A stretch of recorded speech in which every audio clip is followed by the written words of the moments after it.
The most important thing I've learned about parenting neurodivergent kids is that a lot of mainstream parenting advice just doesn't fit. Hi, my name's Tamar Sloan and I am a psychologist who supports parents through the hard stuff, and 98% of the families that I support have neurodivergent children. And the reason that the advice just doesn't land is because most parenting strategies were designed with neurotypical kids in mind.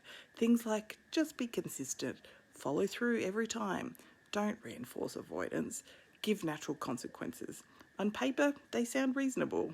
In real life, many parents of neurodivergent kids discover the hard way that these approaches can escalate distress, shame, or shutdown.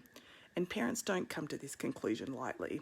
They come to it because they've lived it, because they've tried the charts, the consequences, the scripts, because they've watched their child unravel instead of settle. Parents of neurospicy kids become fierce advocates, not because they want to be difficult, but because they've had to question what everyone else takes for granted.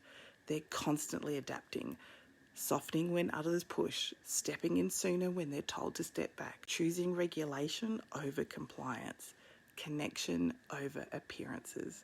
And that means they're often parenting against the grain.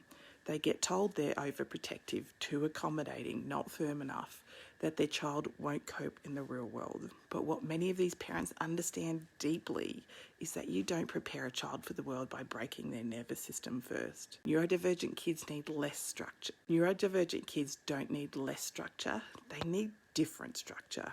They don't need lower expectations.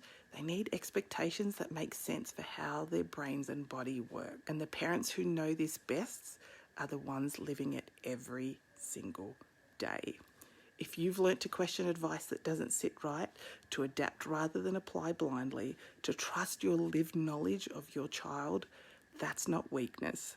That's wisdom earned the hard way. Keep being awesome.